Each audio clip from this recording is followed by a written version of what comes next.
به نام خدا سلام. این اپیزود قراره در مورد تفاوت افسردگی و غم و اندوه با هم صحبت کنیم.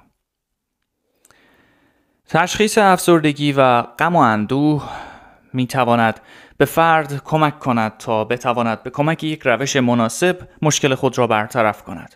افسردگی یکی از شایع‌ترین بیماری‌های سلامت روان در سراسر جهان است. این در حالی است که میلیون‌ها نفر در سراسر جهان در مقطعی از زندگی خود احساس غمگینی یا افسردگی را تجربه می‌کنند. احساس غم و اندوه بخش جدایی ناپذیر از افسردگی است. اما این دو با یکدیگر یکسان نیستند. دانستن و درک تفاوت افسردگی و غم می‌تواند به فرد کمک کند تشخیص دهد که چه زمانی باید به دنبال درمان باشد. تعریف غم و اندوه در برابر افسردگی. غم و اندوه یک احساس طبیعی انسانی است که هر فرد در مواقع استرس‌زا یا غم انگیز آن را تجربه می‌کند. تعدادی از وقایع زندگی می‌تواند باعث بروز غمگینی یا ناراحتی افراد شود. مثلا از دست دادن یا غیبت یکی از عزیزان، طلاق، از دست دادن شغل یا درآمد، مشکلات مالی یا مسائل مربوط به خانواده، همگی می‌توانند بر خلق و خوی انسان تأثیر منفی بگذارند. مردود شدن در امتحان مدرسه و دانشگاه، استخدام نشدن در شغل مورد نظر یا تجربه سایر رویدادهای ناامید کننده نیز می‌توانند باعث بروز غم و اندوه در انسان شود. با این حال، فردی که غم و اندوه را تجربه می‌کند معمولاً می‌تواند به کمک گریه کردن، بیان احساسات یا صحبت کردن با دیگران از ناراحتی خود بکاهد. بیشتر اوقات غم و اندوه در اثر یک محرک خاص بروز می‌کنند. غم و اندوه معمولاً با گذشت زمان برطرف می شود و با این حال اگر غم و اندوه از بین نرود یا اگر فرد نتواند عملکرد طبیعی خود را از سر بگیرد، این وضعیت می تواند نشانه افسردگی باشد. اگر خلق و خوی فرد حالت منفی به خود بگیرد یا وضعیت غم و اندوه بیش از 2 هفته طول بکشد، فرد باید با پزشک معالج خود مشورت کند. تعریف افسردگی در برابر غم و اندوه. افسردگی یک اختلال روانی است که بر بسیاری از بخش‌های زندگی افراد تأثیر می‌گذارد. این وضعیت روانی می‌تواند در افراد با هر جنسیت یا سنی رخ دهد. به طور کلی افسردگی رفتارها و نگرش‌های فرد را تغییر می‌دهد. از جمله علائم افسردگی عبارتند از ناامیدی، غمگینی، کمبود انگیزه، احساس دلسردی، از دست دادن علاقه به فعالیت‌هایی که زمانی برای فرد لذت بخش بود. در موارد شدید افسردگی فرد ممکن است که افکار خودکشی داشته باشد یا اقدام به خودکشی کند. این افراد ممکن است که دیگر تمایلی به گذراندن وقت با خانواده یا دوستان خود نداشته باشند و از انجام دادن سرگرمی‌های خود دست بردارند و احساس کنند که قادر به حضور در محل کار یا مدرسه نیستند. اگر این احساس بیش از 2 هفته طول بکشد، ممکن است که فرد به اختلال افسردگی اساسی یا Major Depression Disorder MDD مبتلا باشد.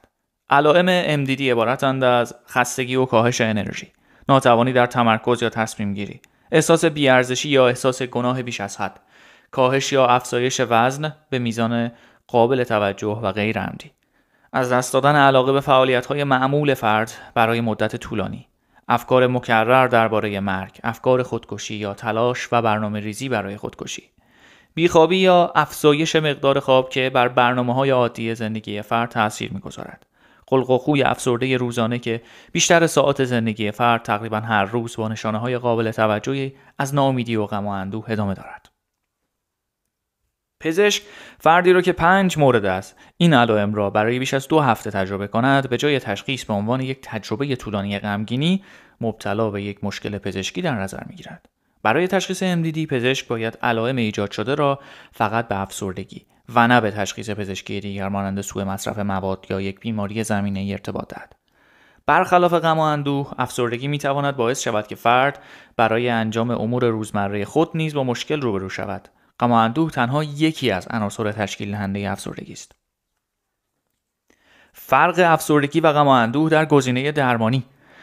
اگر فردی علائم افسردگی را برای بیش از 2 هفته تجربه کند، باید از کمک‌های یک روانپزشک بهره بگیرد. پزشک برنامه و سطح درمانی مورد نیاز را برای رفع مشکل فرد تعیین خواهد کرد. پس از تشخیص، روش‌های درمانی احتمالی شامل دارودرمانی، مشاوره و رواندرمانی است. دارودرمانی برای افسردگی. برای درمان افسردگی از داروهای مهار کننده انتخابی بازجذب سروتونین یعنی SSRI ها، نوعی داروی ضد افسردگی است، استفاده می شود. این داروها با استفاده از افزایش سطح سروتونین در مغز اثر درمانی خود را ایجاد می کنند. سروتونین یک پیامرسان شیمیایی است که به بهبود خلق و خو کمک می‌کند. نمونه‌هایی از SSRI ها عبارتند از فلوکستین، سرترالین، سیتالوپرام، اسیتالوپرام. این داروها می‌توانند علائم افسردگی را کاهش دهند. اگرچه مصرف این داروها خطر بروز عوارض نامطلوب را به همراه دارد.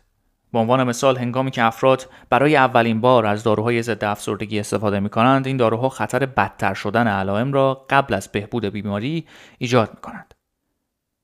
اعضای خانواده فردی که دارو مصرف می‌کند باید آنها را از نزدیک تحت نظر داشته باشند و در صورت تشدید علائم به پزشک مراجعه کنند. سازمان غذا و داروی ایالات متحده FDA ابراز نگرانی کرده است که برخی از SSRI ها می توانند باعث افزایش افکار خودکشی در افراد جوان شوند و در صورت مصرف در دوران بارداری ممکن است خطراتی برای جنین ایجاد کنند. در نتیجه این داروها دارای یک هشدار جعبه سیاه هستند که هشدار مهمی در بروشور اطلاعاتی است که خطرات احتمالی داروها را مشخص می کند. هنگام تجویز داروهای SSRI تجویز کنندگان باید به دقت بین مزایا و معایب مصرف این دارو و مقایسه انجام داده و نهایتاً تصمیم گیری کنند. رواندرمانی و مشاوره. رواندرمانی شامل صحبت با یک متخصص آموزش دیده است. فرد می تواند به تنهایی یا با مصرف همزمان داروهای ضد افسردگی رواندرمانی را دنبال کند. یک رواندرمانگر می تواند به شناسایی مشکل فرد کمک کند. مکانیزم‌های مقابله ای را به بیمار آموزش دهد و به فرد در مورد واقعیت‌های افسردگی اطلاعاتی را ارائه دهد.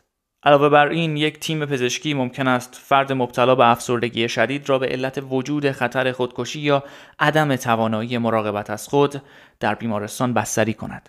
امکانات سرپایی و کلینیک‌های رواندرمانی می‌توانند به انجام مراقبت‌های طولانی مدت کمک کنند. افسردگی و غم با هم مرتبط هستند، اما یکسان نیستند.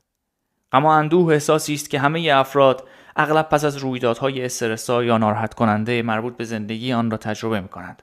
افسردگی یک اختلال مربوط به سلامت روانی شدید و مداوم است که می‌تواند به شدت بر زندگی روزمره بیمار تأثیر بگذارد. در اغلب موارد محرک‌های خاص باعث بروز غم و اندوه می‌شوند، در حالی که افسردگی ممکن است هیچ علت قابل شناسایی نداشته باشد. غم و اندوه بخشی از افسردگی است، اما ماهیتی موقتی دارد. در صورتی که به نظر می رسد غم و اندوه برای مدت زمانی غیرعادی شما را درگیر خود کرده است، به دنبال کمک پزشکی باشید، زیرا این وضعیت می تواند نشان دهنده بروز افسردگی باشد.